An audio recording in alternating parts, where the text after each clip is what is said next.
병원마저 폭격당한 가자 지구에서는 생존자를 수색하는 작업이 계속되고 있습니다. 물과 식량 부족을 겪는 현장에 인도적 지원이 필요하다는 국제사회 호소가 이어지면서 가자 국경, 이집트를 통한 구호품 반입이 허용됐습니다.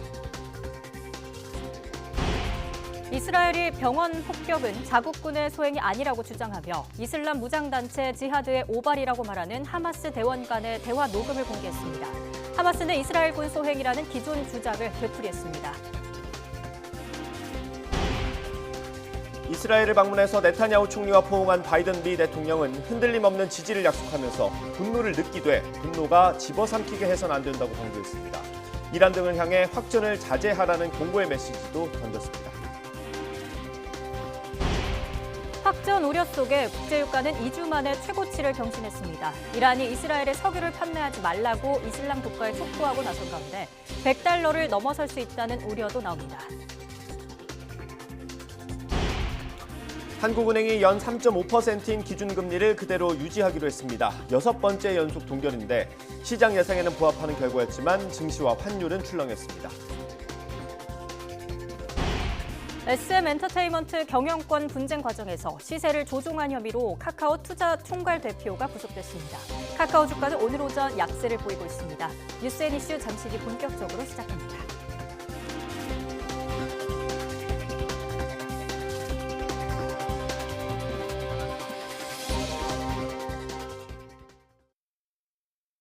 이번에 지구정약 뜬 거 봤어? 경쟁률이 미쳤어. 1억 대 1이야. 뭐? 탄소 제로 프리미엄 붙고 확 떴대. 와우. 그래도 우주인으로 태어나서 지구에서 한번 살아봐야 하지 않겠어? 이런 미래, 지금까지는 SF, 지금부터는 SK이노베이션. SK이노베이션은 외계인도 살고 싶은 지구를 만들고 있습니다. SK이노베이션. 최프로님, 섹스볼이 또 1위 했대요. 알고 계셨어요? 아유, 그뭐 새삼스럽게 물어봐. 내가 그동안 친공이 몇만 개인데. 대박. 맞지? 네. 1위는 바뀌는 법이야. 전지현 씨, 또 이렇게 맛있는 법이 어디 있습니까? 그런 법 여기 있죠. 마법. 단짠으로 치명적인 마법. 바삭함으로 홀리는 마법.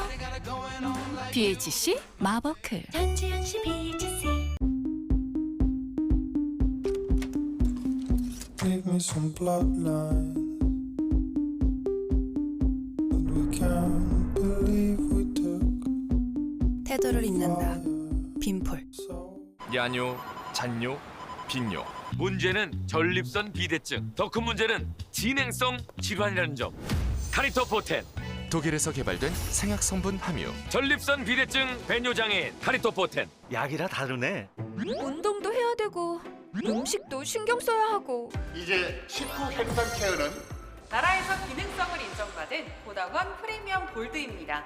바나바인 추출물 성분이 함유되어 있고 식후 혈당 상승 억제에 도움을 줄 수 있습니다. 식후 혈당 케어 이제 호당원 프리미엄 골드입니다. 지금 3박스를 주문하시면 1박스를 더 드리는 고객 감사 이벤트. 지금 상담부터 받아오세요. 호당원 프리미엄 골드. 눕고 싶다, 풀고 싶다, 자고 싶다. 눕는 즉시 스르르. 마사지, 지압, 온열을 한 번에. 숙면 가전은 역시 한빛 나노 멀티케어 침대. 늦으면 안 돼. 얼마나 남았지? 아직 열려있어. 서둘러. 기성장, 지금이야. 아이클 타임. 키 성장판이 닫히기 전에 아이클 타임으로 키우세요. 지금 바로 전화 주세요. 두드림. 타이어뱅크 방문 고객 3천만 명 돌파. 전품목 3+1 할인 행사. 타이어를 바꾸면 벤츠가 따라온다. 다양한 경품이 와르르. 대한민국 물가 잡는 타이어뱅크 매장에 방문하세요. 타이어 바꿀 때 타이어뱅크. 잇몸도 때가 있는 법. 씹는 게 불편할 때. 차가운 게 싫어질 때. 붓고 시리고 피날 때. 이가탄이 필요할 때입니다. 늦기 전에 시작하세요. 잇몸병엔 이가탄.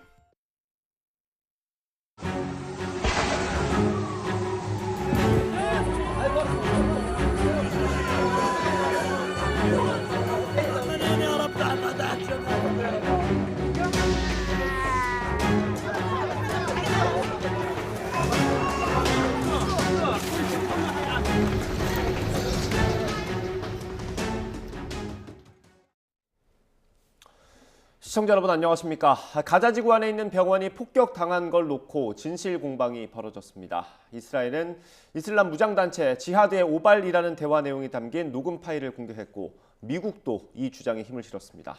하지만 하마스는 이스라엘의 공격이었다는 기존 주장을 되풀이했습니다. 황보엔 기자입니다. 포탄이 떨어지면서 순식간에 아수라장으로 변한 가자지구 알-아흘리 병원.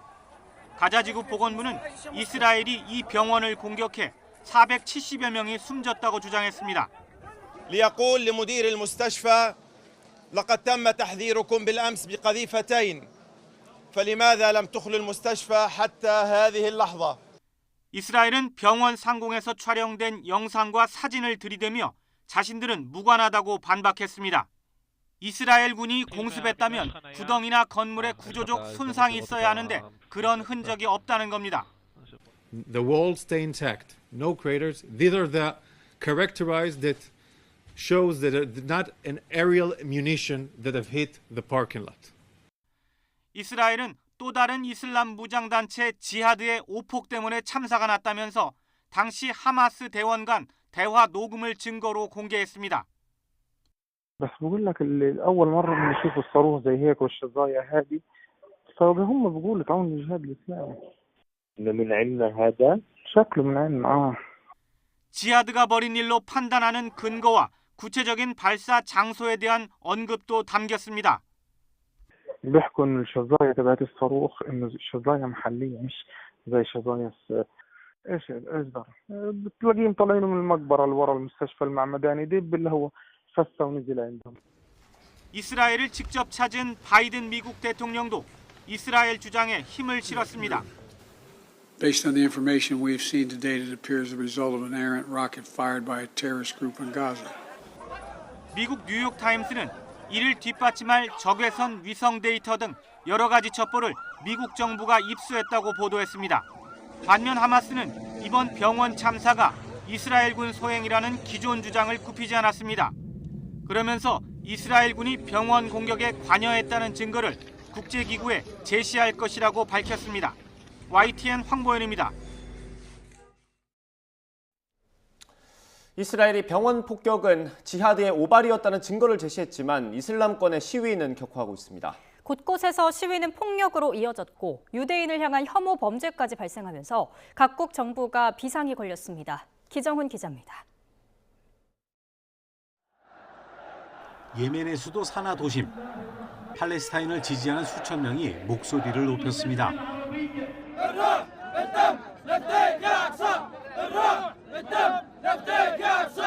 레바논과 요르단, 튀니지와 이집트 등 이슬람계 국가 대부분에서 반이스라엘 시위가 갈수록 거세지고 있습니다.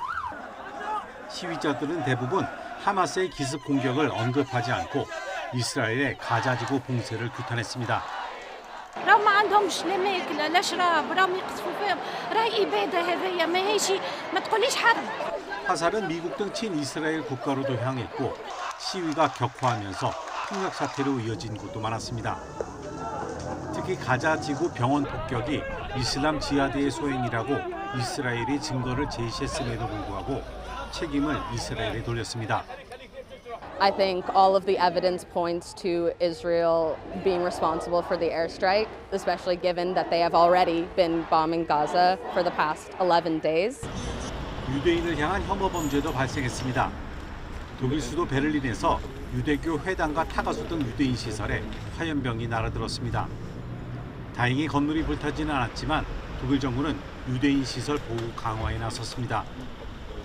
Es ist ganz klar, dass wir nicht hinnehmen werden und niemals hinnehmen werden, wenn gegen jüdische Einrichtungen Anschläge verübt werden.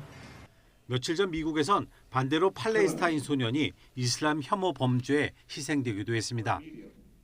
이스라엘과 하마스의 전쟁의 불똥이 세계 각국에서 혐오 범죄로까지 이어지면서 각 나라 정부들의 치안에도 비상이 걸렸습니다.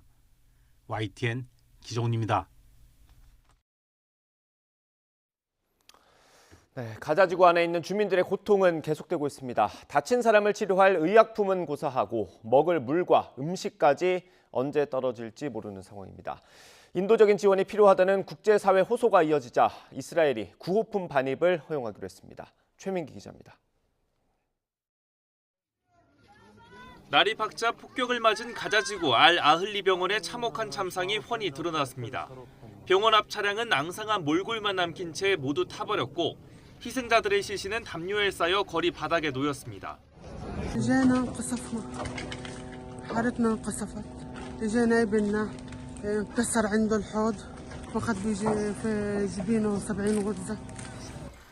주택가에선 잔해더미에 파묻힌 생존자를 수색하는 작업이 계속됐습니다. 먼지를 뒤집어 쓴 여성이 들것에 실려 나가고 어린 소녀는 머리에 피를 흘린 채 옮겨집니다. 하루가 멀다고 곳곳에서 공습이 이어지면서 병원에는 부상자들이 쉴 새 없이 밀려듭니다. حسبي الله ونعم الوكيل عليهم ضربوا الدار ما دون تحذير على السريع هو فيها ناس ولا ضربوا تحذير ولا اي شيء مباشره وفيها عيال كامله يمكن 70 شخص فيها. 이 같은 공습 공포에 더해 가자지구가 맞닥뜨린 가장 큰 문제는 식량과 물 부족입니다. 수도와 전기 공급이 끊겨 빵집 수십 곳이 문을 닫았고 외부와도 차단되면서 물과 식량, 의약품과 같은 물자는 점점 바닥을 드러내고 있습니다. A general minimum water requirement per day per person of around about a litre. So that it's very much dependent on how much activity, how much water conservation goes on. But death normally intervenes within about 3 days.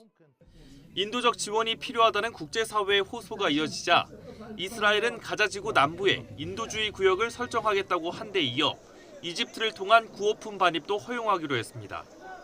가자지구 남부와 이집트 국경을 잇는 라파 검문소를 통해 물과 식량, 의약품이 전달될 것으로 보입니다. 전면 봉쇄와 잇따른 공습으로 최악으로 치닫고 있던 가자지구 상황이 이번 조치로 호전될지 관심이 쏠리고 있습니다. YTN 최명입니다. 이번 전쟁으로 중동에서 반미 정서가 고조되는 가운데 주 이라크 미군 기지가 공격받는 사건이 벌어졌습니다. AP통신과 로이터통신에 따르면 중동과 이집트 등을 담당하는 미군 중부사령부는 성명을 내고 이라크 서부와 북부에 위치한 미군 기지들을 겨냥한 2건의 드론 공격 시도가 있었다고 밝혔습니다. 이라크 서부 알-아사드 공군기지에서는 드론 2대를 격추했지만 한 대가 폭발하면서 일부 장비가 손상되고 가벼운 부상자가 발생했다고 말했습니다. 또 북부 아르빌의 알-하리르 공군기지를 공격하려던 다른 한 대는 별다른 피해 없이 격추돼 근처 사막지대에 떨어진 걸로 전해졌습니다. 이번 공격의 배후는 이란의 지원을 받는 이라크 현지 무장 세력의 하부 조직들로 알려지고 있어서 주변국으로 확전 우려가 커지고 있습니다. 네, 전해드린 대로 이번 충돌로 주변 나라로 확대되는 것 아니냐는 불안감이 있습니다. 이런 우려 속에 이란이 이스라엘에 석유를 팔지 말라고 압박했습니다. 국제 유가는 2주 만에 최고가를 찍으면서 다시 $100를 돌파할 수 있다는 분석이 나오고 있습니다. 이종수 기자입니다. 이란이 이슬람 국가들의 석유 판매 중단을 촉구했습니다. به سمت اسرائیل و هر پروژه‌ای که بین کشور اسلامی با رژیم جدید اسرائیل وجود داشته باید فوراً متوقف بشه. 이란은 라이시 대통령이 직접 나서 대규모 군중 집회를 열고 이스라엘과 외교 관계 단절도 촉구하고 나섰습니다. 팔레스타인 무장 정파 하마스와 레바논에 거점을 둔 무장 정파 헤즈볼라를 배후에서 지원하고 있는 이란이 이처럼 전면에 나서 이스라엘을 압박하면서 중동전 확전 우려에 불을 질렀습니다. 여기에 미국 원유 재고가 예상과 달리 깜짝 줄었다는 소식까지 나오면서 국제유가는 2주 만에 최고가를 기록했습니다.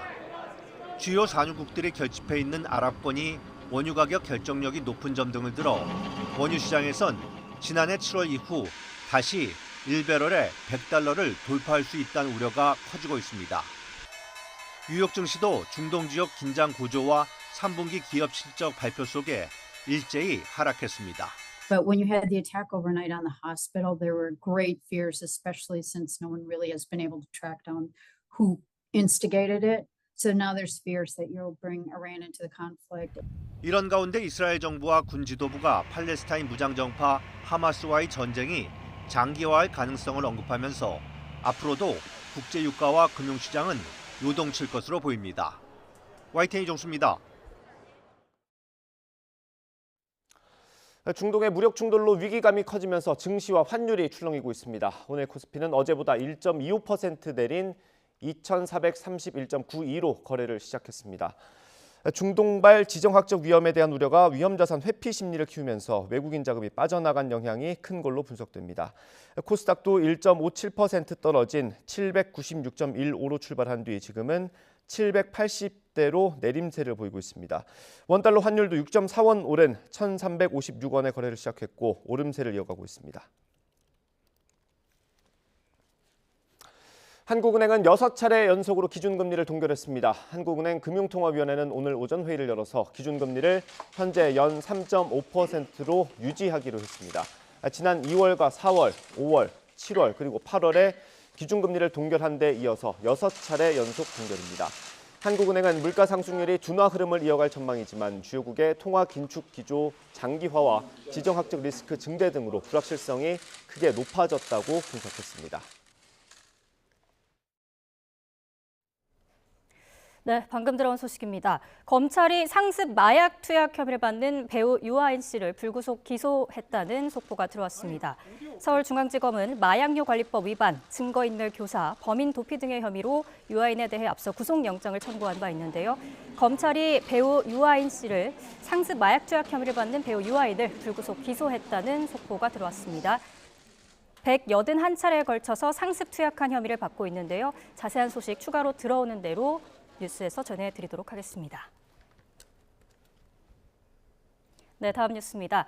국회는 오늘 12개 상임위원회에서 국정감사를 이어가고 있습니다. 더불어민주당 이재명 대표의 경기지사 시절 법인카드 유용 의혹, 전기요금 인상 문제, 현 정부 방송 정책 등을 놓고 여야가 치열한 공방을 벌일 걸로 보이는데요. 국회 연결해서 국감 상황 짚어보겠습니다. 조성호 기자. 네, 국회입니다. 네, 국민권익위원회와 고위공직자범죄수사처 등에 대한 국감 진행되고 있죠? 네, 상임위마다 증인 선서와 기관 보고가 이뤄졌고 의원들 질의가 이어지고 있습니다. 국회 정무위원회는 국민권익위원회를 상대로 감사를 진행 중입니다. 권익위 국감에선 민주당 이재명 대표 부부의 이른바 경기도 법인카드 유용 의혹이 도마 위에 올랐습니다. 앞서 정무위는 의혹을 공익신고한 조명현 씨를 오늘 국감 참고인으로 의결했다가 민주당이 반발하자 철회했습니다. 조 씨는 권익위의 이 대표 부패 행위를 자신이 공익신고했지만 권익위가 미흡하게 처리해 피해를 봤다고 주장하고 있습니다. 국민의힘은 이와 관련해 조 씨에 대한 보상금 지급 절차를 조속히 진행해야 한다고 권익위에 촉구하는 입장이지만 민주당은 국감에 맞지 않는 정쟁 성격의 질의라며 반발할 걸로 보입니다. 법제사법위원회 국감은 법제처와 공수처가 대상입니다. 공수처가 수사하고 있는 전현희 전 권익위원장 표적 감사 의혹, 해병대 최상병 사건 수사 외압 의혹 등이 쟁점으로 예상됩니다. 네, 한국전력에 대한 국감도 열리고 있는데요. 쟁점 정리해 주시죠. 네, 국회 산업통상자원 중소벤처기업위원회는 한국전력과 한국수력원자력, 한전 KDN 등을 상대로 국감을 진행하고 있습니다.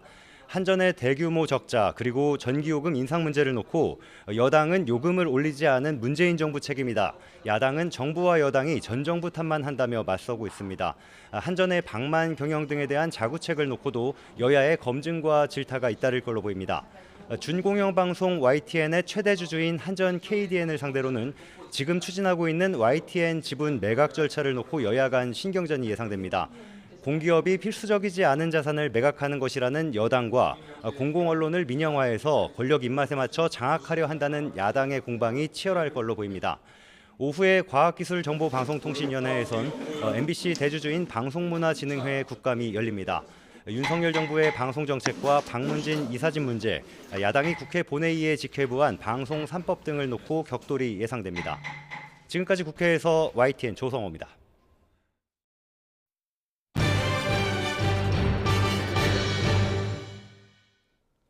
네, 오늘의 정치권 이슈 짚어보겠습니다. 국민의힘 홍석준 의원, 민주당 김한규 의원과 함께합니다. 어서 오십시오. 안녕하십니까.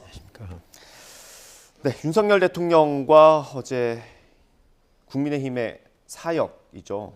대표를 포함해서 네 분이 이제 대통령과 점심을 함께했습니다. 사실 그 전날에도 만나지 않았습니까? 국민통합위원회 행사에서 만났는데 이틀 연속으로 만난 건 아무래도 지도부에 좀 힘을 실어주는 걸로 봐야 될까요?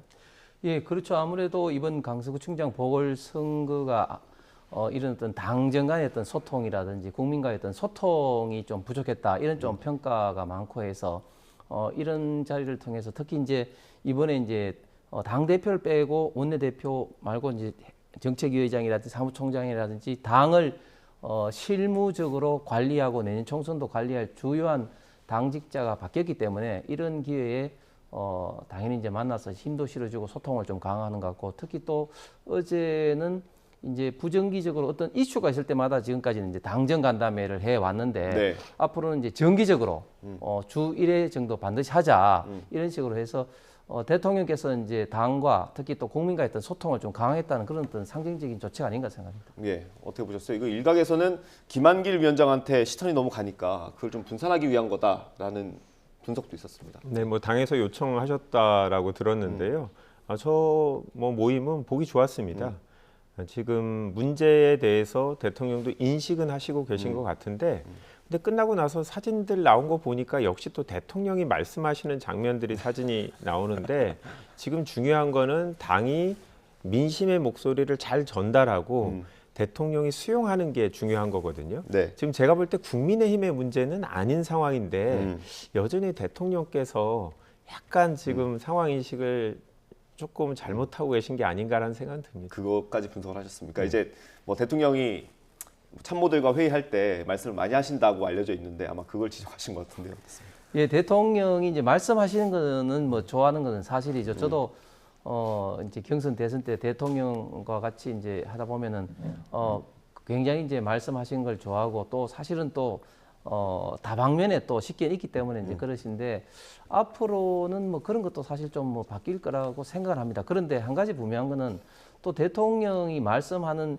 중에 계속 듣고 만약에 이제 나오는 어떤 그런 것도 사실은 현명하지 않거든요. 저 같은 경우는 제가 할 말 있으면 중간에 끊어서라도 자기 어떤 이야기를 해야 되는데 네. 사실 대화라는 것은 쌍방향 아니겠습니까? 네. 그런 면에서 우리 당에서도 좀 더 적극적으로 대통령실과 대통령에게 좀 적극적으로 목소리를 좀 자연스럽게 좀 내야 된다고 생각을 합니다. 알겠습니다. 어제 참모들과 회의에서는 이런 메시지를 냈습니다. 국민은 늘 무조건 옳다. 어떤 비판에도 변명을 해서는 안 된다. 이런 메시지가 나왔습니다. 이건 좀 변화하고 있다라는 걸 보여주기 위한 것일 수도 있고요. 어떻게 보셨어요? 뭐 당연히 맞는 말이죠. 일단 국민들이 강서구청장 그 국민의힘 패배의 원인을 대통령이 1순위다라고 뽑은 거 보면 국민이 정말 옳은 건 맞고 대통령께서도 그런 인식은 하고 계신 것 같은데 그 얘기는 이제 지금까지는 국민의 비판에 대해서 계속 반박을 하고 좀 언론의 문제 제기에 대해서도 가짜 뉴스다라고 얘기를 하셨는데 그런 원칙적인 문제는 얘기하실 수 있는데 이제 앞으로 구체적인 행보에서 어떻게 되는지 한두 달 정도 국민과 언론이 좀 지켜봐야 될 문제라고 생각합니다. 예, 어떻게 받아들이십니까? 예, 대통령께서 이제 일성이 이제 국민에 대해서 그리고 이제 비서실에 대해서는 이제 국민은 항상 옳고 또 이제 소통을 좀 강화를 해라. 또 당에 대해서는 좀 쓴소리를 좀 해라. 네.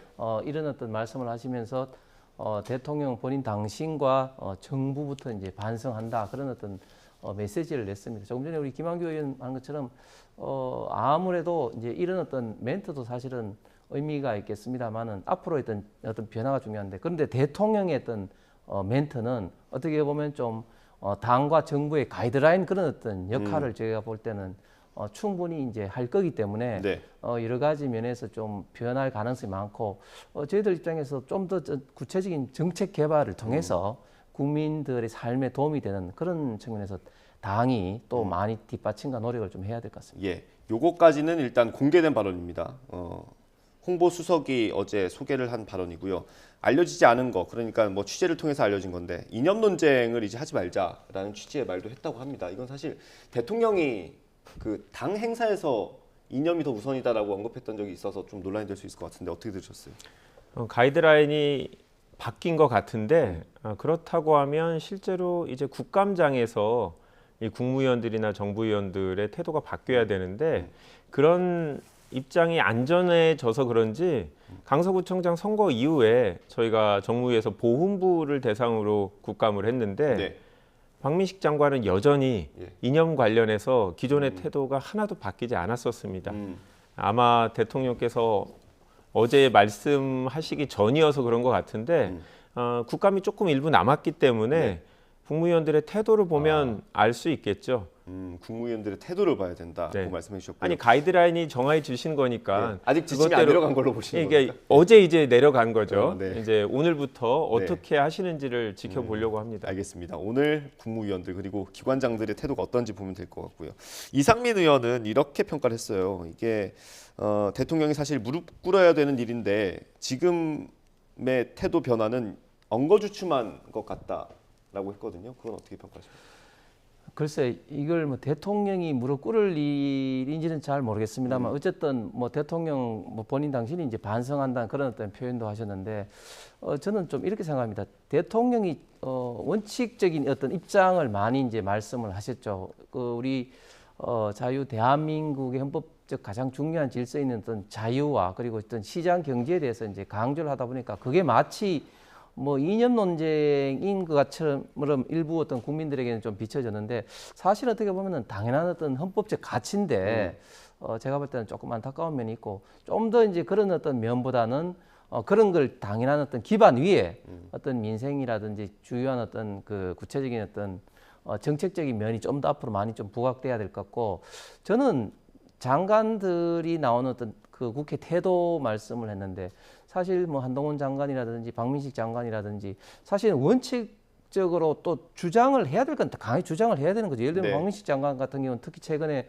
광주의 뭐 정율성 논쟁 뭐 그런 것에 대해서 과연 보훈부 장관이 그렇게 강하게 주장하는 것에 대해서 그걸 또 뭐 이렇게 뭐라고 이야기하는 것은 좀 저는 아니라고 봅니다. 아니, 저는 그 부분에 대해서 인식 차이가 있는데요. 정부 부처에서 생각이 다르면 이제 지자체의 태도하고 다르면 그런 행보를 보일 수는 있는데 이거를 국감장에서 그 부분을 강조하고 특히 전날 어떤 보도 자료를 내고 이거는 본인이 이슈화 시키려고 하는 거기 때문에 본인의 입장을 바꾸라는 건 아닙니다. 그런데 어떤 것들을 부각시키느냐는 거는 분명히 장관이 결정할 수 있는 건데 그런 면에서 가이드라인 전이기 때문에 그거는 좀 더 지켜보겠습니다. 네, 알겠습니다. 저희가 다음 주제 다루기 전에 윤석열 대통령의 발언을 좀 소개를 해드려야 될 것 같습니다. 조금 전에 들어온 소식이라서요. 최근에 의대 정원을 얼마나 늘리느냐 가지고 지금 정치권에서도 많이 논의가 있는데 대통령이 오늘 충북대학교에서 생명과 지역을 살리는 필수 의료혁신 전략회의를 주재했다고 합니다. 그 모습 잠깐 보고 돌아오겠습니다. 여러분 반갑습니다. 작년 7월로 기억되는데 바로 이곳 충북대에서 우리 정부의 첫 번째 재정전략회의를 한 것으로 기억하고 있습니다. 중요한 정부 정책과 관련해서 이렇게 두 번째 충북대를 찾아서 여러분과 이런 논의하는 자리를 갖게 돼서 기쁘게 생각합니다. 필수 의료 혁신 전략을 논의하는 자리에 함께해 주신 국립대 총장님들, 또 국립대 병원장님들, 소비자단체, 현장 의료진과 전문가 여러분께 감사드립니다. 국민 건강과 생명에 직결된 지역 필수 의료가 붕괴되고 있습니다. 소아 청소년과 산부인과 같은 필수 진료 과목의 인력 수급이 어려워 적기에 치료를 받지 못하는 국민들이 많습니다. 또 지역 간 의료 격차 문제도 심각한 수준에 이르렀습니다. 의료 남용을 초래할 수 있는 보장성 확대에 매몰되어 의료 서비스 전달 체계를 개선하고 인력 수급을 원활하게 하는 구조 개혁이 지체돼서 많이 아쉽습니다. 우리 정부는 국정과제로 지역 완결적 필수 의료 비전을 제시한 바 있습니다. 무너진 의료 서비스의 공급과 이용 체계를 바로 세우고 지역 필수 의료 인력을 확충해 나가야 합니다. 먼저 국립대 병원을 필수 의료 체계의 중추로 육성해서 지역 의료 붕괴를 막아야 합니다. 그래서 국립대 병원을 교육부에서 보건복지부로 그 소관을 바꾸었습니다. 앞으로 정부는 재정 투자를 통해 중증 질환 치료 역량을 획기적으로 높이겠습니다. 또 국립대 병원과 지역 내 병원이 협력하는 네트워크도 강화하도록 하겠습니다.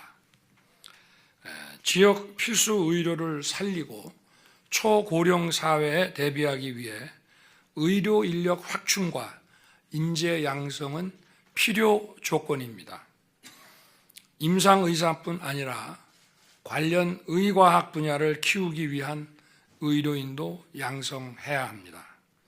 산부인과, 소아과 등 필수 분야에 인력이 유입될 수 있도록 법적 리스크 부담을 완화하고 보험 수가를 조정하고 보상 체계의 개편이 아울러서 뒷받침되어야 합니다.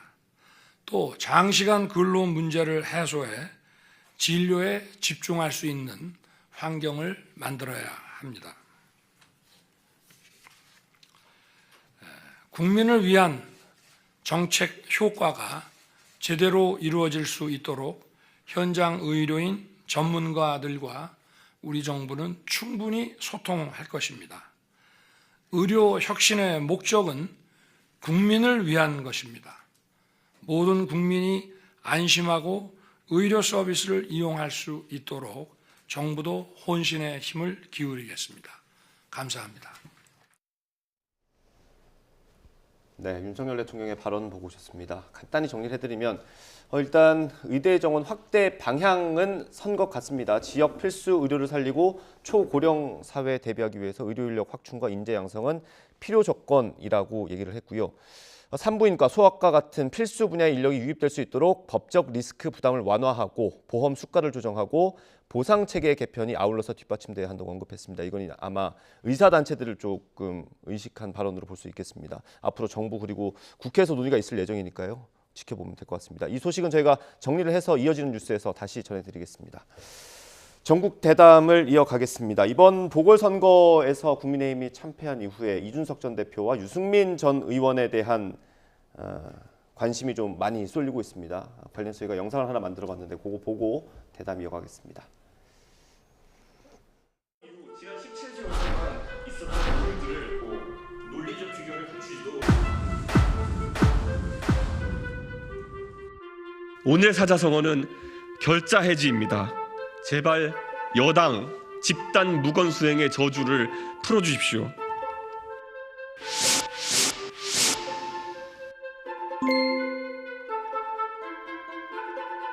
고별사처럼 들리기도 하고. 고별사요? 예, 최후통첩처럼 들리기도 했다.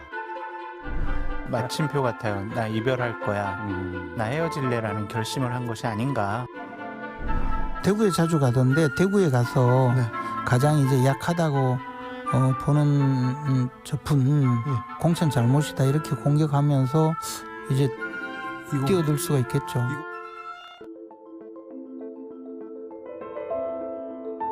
헤어질 결심이라는 이야기, 저는 헤어질 결심하지 않았습니다.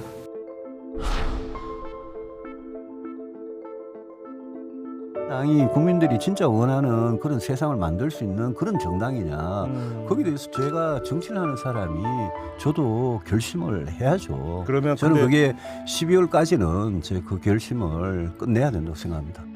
100일 남은 수명까지 경각심이 없고 이렇게 뜨뜻미지근하게 움직이시거나 아니면은 변화를 거부하신다면은 그때부터는 사람들이 같이 죽어주고 싶지 않을걸요?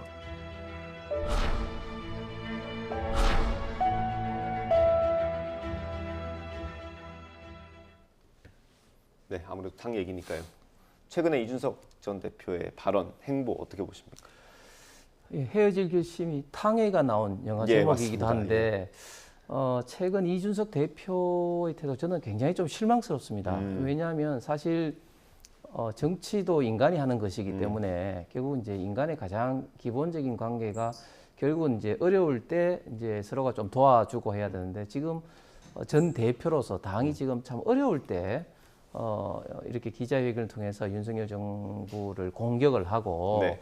이런 모습 자체는 저는 굉장히 좀 실망스럽고 이게 좀 이준석 대표가 나이는 어리지만 굉장히 큰 정치인 아니겠습니까? 예. 큰 정치인으로서 지금 취해야 될 어떤 태도인가 좀 이런 좀 생각이 들면서 어제도 뭐 대구에 가서 이렇게 했는데 저는 이준석 그 대표가 탈당을 잘 못하리라고 생각합니다. 그리고 특히 신당은 못하리라고 생각합니다. 왜냐하면 우리 원래 우파 보수에서는 신당이 잘 안 되거든요. 그 한번 딱 된 게 이제 박근혜 대통령 탄핵 그 전후에서 이제 정당 바른미래당 했는데 그것도 실패의 학습 효과가 있죠. 그렇기 때문에 저는 정치인은 정치인의 말을 믿는 것이 아니라 정치인의 발, 행동 그리고 주변 환경을 저는 믿는 것이 좀 더 정확하다 보는데 지금 아직까지는 우리 그 준석 대표나 그다음에 이제 유승민 대표가 어떤 탈당 내지는 신당 창당에 대한 움직임이 전혀 없다. 뭐 그렇게 그렇습니까? 보여집니다. 전혀 없다. 그러면 의원님 표현을 빌리자면 그러면 이준석 전 대표가 지금 정부를 공격하는 이유는 뭐라고 보십니까? 결국은 이제 정치인이 어떻게 보면은 좀 가장 본인의 어떤 몸값을 키우고 계속해서 대중의 관심에서 멀어지지 않게 하는 것은 결국은 어떤 이슈를 선점하는 것이고 특히 이게 뭐 좋은지 나쁜지는 모르겠지만 상대방을 공격하는 것보다 자기 진영을 공격하는 것이 어떻게 보면 더 좀 이슈가 선점이 빠릅니다. 그런 어떤 측면에서 이준석 대표가 지금 현재 윤석열 정부에 대해서 본인은 어떤 충언이라 하는데 제가 볼 때는 팩트에 근거하지 않은 그런 어떤 비판도 상당히 좀 많이 있는 것 같습니다. 하나만 더 여쭤보겠습니다. 의원님께서 신당 창당 가능성이 없다고 판단하시는 것은 이준석 전 대표가 우리에게 그래도 좀 필요하다는 어떤 속마음도 좀 녹아 있는 겁니까? 그렇습니다. 지금까지 저희 당에서도 이준석 대표가 뭐 현재 당의 여러 가지 좀 문제점도 많이 이야기하고 있지만 2030을 대표하는 대표적인 어떤 정치 아이콘이고 그런 측면에서는 저희 당에서도 당연히 큰 역할을 좀 할 수 있다고 생각합니다. 예, 어떻습니까? 저는 충원이기도 하고 본인을 위한 것이라고도 생각합니다. 우선 본인이 국정기조 전환의 필요성을 강조하면서 이제까지 대통령을 비판했던 본인이 이런 방식으로 당이 나아가야 되겠다고 주장했던 게 옳았다라는 거는 명확하게 하고 내가 이겼다라는 거는 보여주고 싶은 게 있는 것 같고요. 네. 그다음에 이렇게 바뀌지 않으면 본인의 정치적인 미래도 없다는 걸 이준석 대표는 아는 거죠. 만약에 윤석열 대통령이 끝까지 유승민하고 이준석 대표하고 같이 안 간다라고 했을 때 신당 창당을 해서 의원님이 말씀하신 대로 공도 동망일 가능성이 크거든요. 영남에서 일부 표를 서로 나눠 가질 의석을 나눠 가질 수는 있겠지만 수도권 같은 데서 보수가 분열되는데 어떻게 이기겠습니까? 그러니까 이준석 대표는 다시 한번 태도를 바꿔라. 그거는 결국 나와 유승민을 포함한 이 뭐 천하동인이라든지 이런 분들이 천하용인이라든지 이런 분들이 당내에서 역할을 할 수 있는 어떤 분위기를 조성해 달라라는 요구라고 보고요. 기본적으로는 본인이 다음에 총선에서 승리하기 위해서는 이 방법밖에 없다라고 보는 것 같습니다. 근데 유승민 전 의원도 그렇고 이준석 전 대표도 그렇고 12월이라는 어떤 시점을 정해놓고 내가 어떤 행동이든 할 수 있다 계속 열어놓고 있잖아요. 네. 이제 언론은 그거에 집중을 하고 있는 건데 그 가능성은 거의 없다고 보세요? 저는 가능성은 있다고 생각합니다. 그런데 그거는 차선책이죠. 어쩔 수 없는 선택이라고 봅니다. 그때까지 대통령이나 당이 바뀌지 않아서 보수의 지지율이 높아지지 않으면 어쩔 수 없는 선택을 이제 하는 거지. 저도 유승민, 이준석 두 분은 가능하면 당내에서 본인이 활동 기반이 넓어져서 하나의 정당으로 승부를 보는 게 보수 전체를 위해서는 낫다라고는 생각하는 거라고 봅니다. 그 성공 여부에 대해서는 어떻게 평가하세요? 나갔을 때?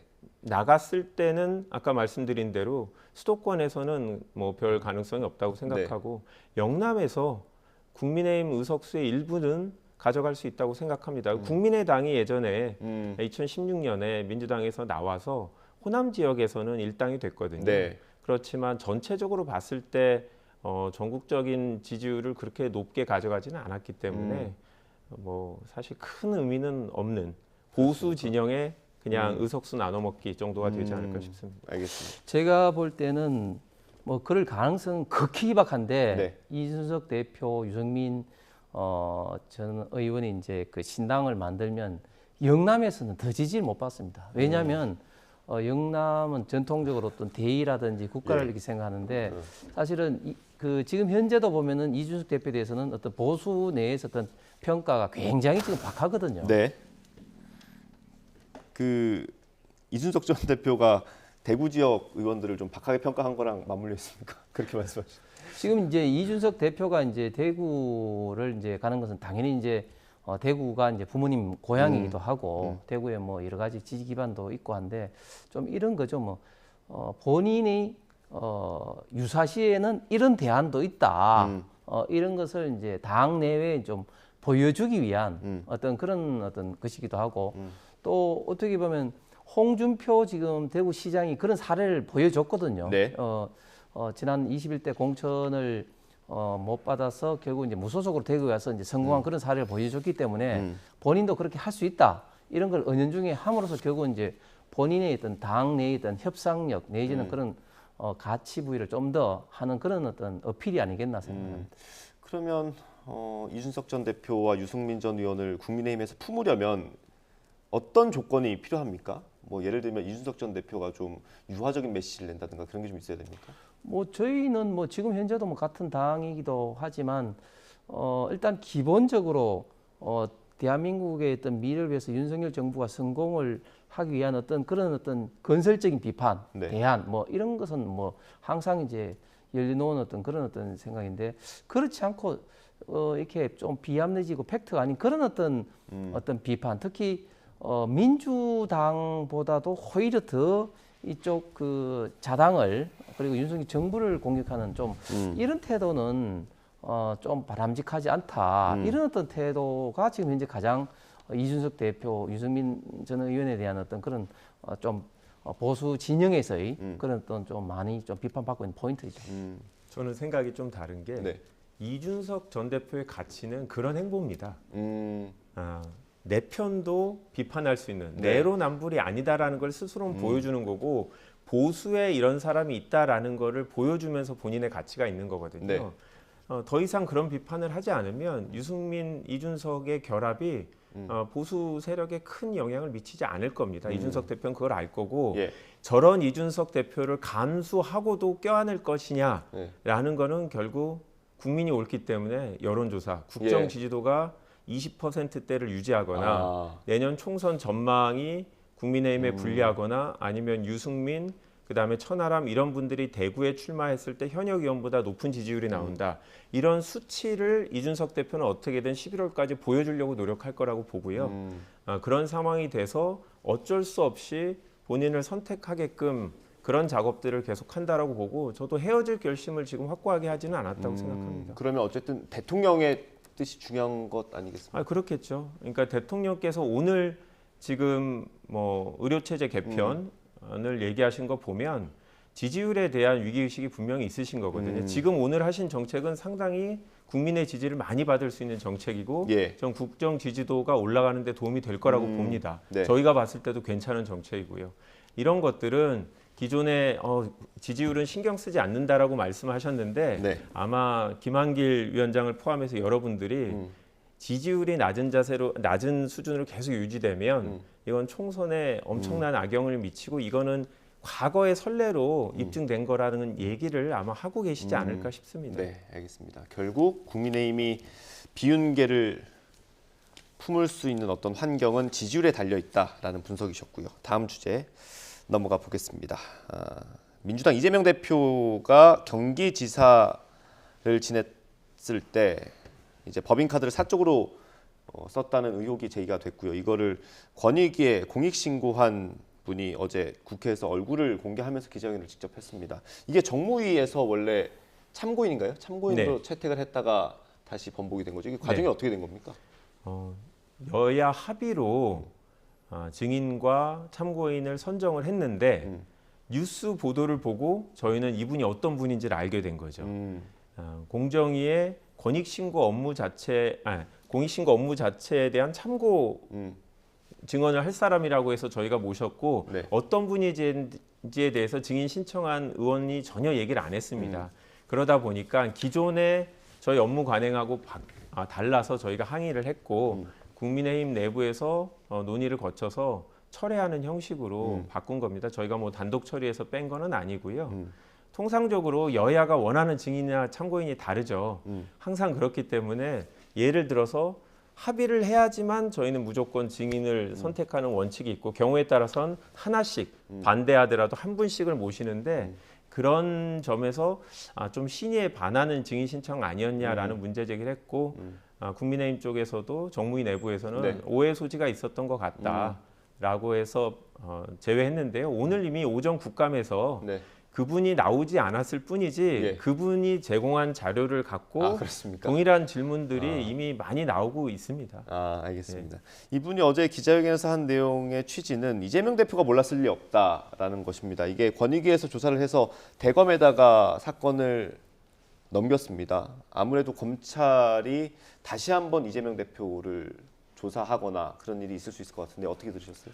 예, 조만현 씨인데 이분은 경기도청 총무과 소속의 7급 공무원입니다. 그래서 그 위에 이제 배소연 씨라고 있지 않습니까? 예. 이 배소연 씨의 이제 배모 씨로 하면 어떨까요? 예, 배모 씨가 이제 이게 나와서 이렇게 이제 하는데 그 명을 받들어서 뭐 이렇게 잔심부름을 다 한 분이죠. 그래서 지금까지는 이제 다 알려지지 않고 있다가 이제 본인이 이제 공익제보로 나오게 되는데 저는 일단 이게 합의를 본 정인에 대해서 사실 여야 간에 국감 합의가 쉽지 않거든요. 예. 근데 합의를 본 정인에 대해서 민주당이 이제 나중에 뒤늦게 알고 이제 이의 신청을 했는데 사실 제가 뭐 다른 상임이라서 좀 말씀드리기 좀 그렇지만 너무 저희가 쉽게 이게 국감 정인에서 좀 그렇습니까? 참고인에서 좀 뺀 거죠. 한번 합의를 보면은 그 이후에 잘 조정이 안 되거든요. 정인은 이제 그렇고 김동연 지사도 그런 이야기했지만 거의 사실적으로 이 경기도 법인카드의 유용이 거의 입증이 지금 된 것 같습니다. 사실상. 그래서 지금 권익위에서 이제 검찰로 지금 넘어가 있는 단계인데 그래서 당연히 이 부분에 대해서는 뭐 조사를 검찰에서는 잘 거고 그리고 이 부분은 또 잘 아신 것처럼 뭐 금액이 많고 뜨거를 떠나가지고 뭐 초밥이라든지 샌드위치라든지 어떻게 보면 참 그 공인으로서 당연히 어떻게 지켜야 될 어떤 이러는 것을 지키지 않았기 때문에 이재명 지사로서는 어떻게 보면 도덕적인 면에서 도덕적인 타격. 예, 굉장히 더 많은 어떤 타격이 올 것 같습니다. 예, 일단 김동연 지사는 본인이 취임하기 전에 있었던 일이고 감사 자체도 이제 취임 전에 있었던 일이긴 하지만 어쨌든 국감 자리에서 100건 정도 최대 100건 정도 그런 의심이 들어서 경찰에 고발 조치를 했다라고 했거든요.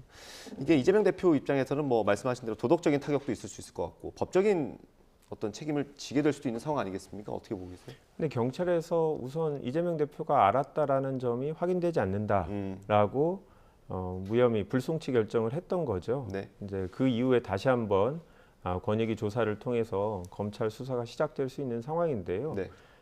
일단 쟁점 하나는 이재명 대표한테 형사 책임을 물을 수 있느냐.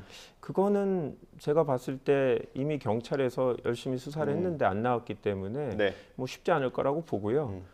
그럼에도 불구하고 다시 검찰이 특별수사팀 같은 거를 만들어서 이거에 집중하는 게 적절한지 좀 의문은 듭니다. 그리고 물론 이 부분에 감사 이제 경기도가 조사 결과 보고한 자료를 보면 이게 이제 배모 사무관의 네. 사적 유용이다라고 판단을 했죠.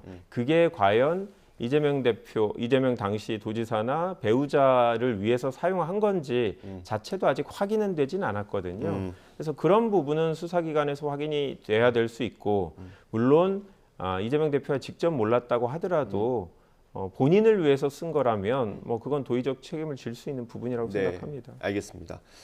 마지막 주제 짧게 좀 다뤄보겠습니다. 민주당이 수원지검 2차장 검사를 검찰에 고발을 했습니다.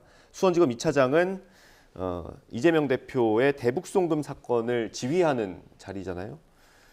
아마 국민의힘에서는 그 사건 때문에 고발한 거 아니냐라는 지적, 비판을 할 것 같습니다. 해명을 좀 해주시면.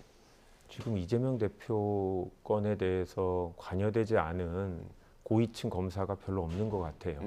상당히 많은 분이 관여돼 있고 네. 이분은 지금 국감장에서 상당히 문제되는 내용들이 많이 나왔고 네. 그게 아마 친인척의 이혼 소송에서 관련자들의 카톡이 증거로 제출하면서 공개가 된 거거든요.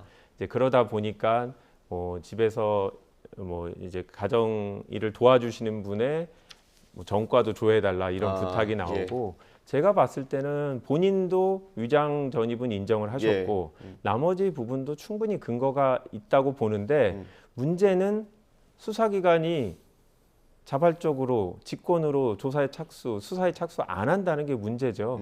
검찰이기 때문에 현실적으로 그런 직권 수사나 조사가 어렵기 때문에 저희가 문제 제기를 하는 거고 만약에 혐의가 전혀 없다라고 판단이 된다면 그거는 저희가 불필요한 고발을 했다라고 비판을 받을 수 있는 거니 일단 결과를 지켜봤으면 합니다. 네, 짧게 한 말씀 듣고 마무리하겠습니다. 예, 지금 민주당이 지금 국무총리부터 지금 해임 건의 또 탄핵을 너무 사실 남발하고 있는데 사실 역대 어떤 정당에서도 이런 사례가 없었죠. 그렇기 때문에 이렇게 남발하다가는 결국은 어떤 거대 야당의 어떤 폭주로 가는 이런 어떤 프레임으로 국민들로부터 굉장히 많이 비판받을 소지가 있다고 생각됩니다. 예, 알겠습니다. 일단 민주당이 고발은 하기로 했고요. 탄핵할지는 아직 결정하지 않은 상황인 것 같습니다. 검찰 수사 결과를 좀 지켜보면 되겠습니다.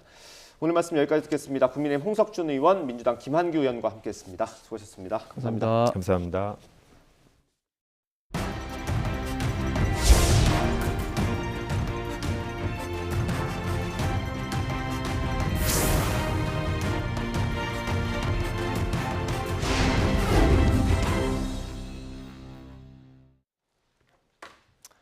SM엔터테인먼트 경영권 분쟁 과정에서 주식 시세를 조종한 혐의를 받는 배재현 카카오 투자 총괄 대표가 구속됐습니다. 배 대표 등은 지난 2월 SM엔터테인먼트 경영권 인수전 과정에서 하이브 엔터테인먼트의 주식 공개 매수를 방해하려고 2,400억 원을 투입해 SM 주가를 조종한 혐의를 받고 있습니다. 배 대표 측은 경영권 인수전에서 지분을 확보하기 위한 합법적인 주식 매수였고 시세 조종을 한 적이 없다며 혐의를 부인한 걸로 알려졌습니다. 시세 조종 혐의로 배재현 카카오 투자 총괄 대표가 구속되자 카카오 주가는 약세를 보이고 있습니다. 카카오는 오늘 오전 9시 반을 기준으로 어제 종가보다 2.03% 내린 49,950원에 거래됐고 카카오 게임즈와 카카오페이 등 자회사 주가도 고전하고 있습니다. 다만 미국 국채금리 급등으로 코스피가 1%대 약세를 보이며 전반적인 증시가 부진한 영향도 함께 받는 것으로 분석됩니다. 전남 순천에서 열리고 있는 국제농업박람회에서는 농수축산물 판매도 큰 성과를 내고 있는데요. 국내 판매와 외국 수출 계약을 3천억 원 가까이 달성했습니다. 김범환 기자가 보도합니다. 전남에서 나오는 농수축산물을 한 해 1,000억 원어치씩 안정적으로 팔 수 있는 길이 열렸습니다. 애초 광주와 전남을 기반으로 성장해 100여 개의 점포를 가진 굴지의 유통 체인에서 구매 약정을 한 덕분입니다.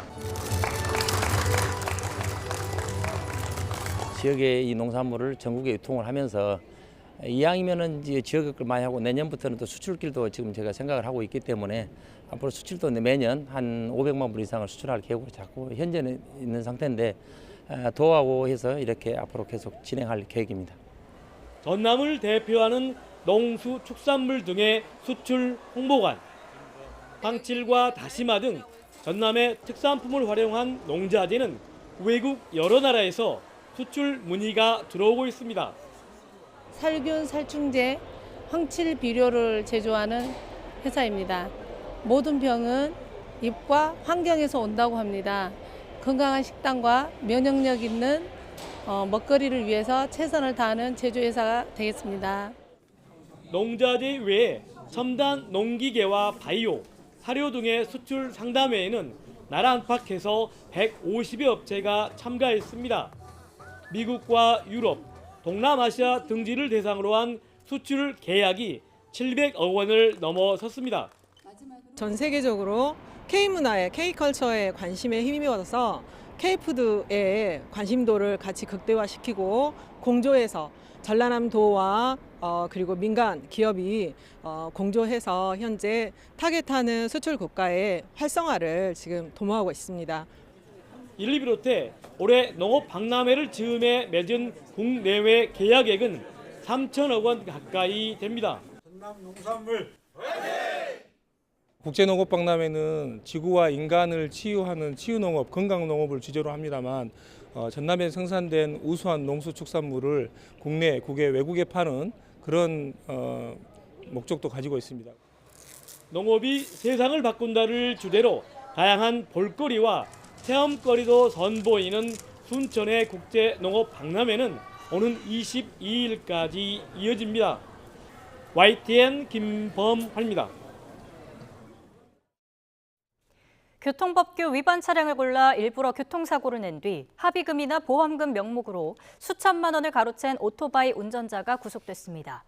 서울 강남경찰서는 사기와 사문서 위조 등의 혐의로 30대 남성 A씨를 붙잡아 구속했습니다. A씨는 오토바이를 몰면서 지난 2월부터 5달 동안 일방 통행로를 역주행하는 차량을 골라 일부러 교통사고를 낸 뒤 합의금을 뜯어낸 혐의를 받습니다. 또 병원 진단서를 위조해 보험사에 허위로 보험금을 청구한 혐의도 받고 있습니다. 이 같은 수법으로 19차례에 걸쳐 A씨가 가로챈 돈은 7,500만 원에 달하는 걸로 드러났습니다. 이어서 뉴스앤이슈 2부가 방송됩니다. 저희는 잠시 뒤에 돌아오겠습니다.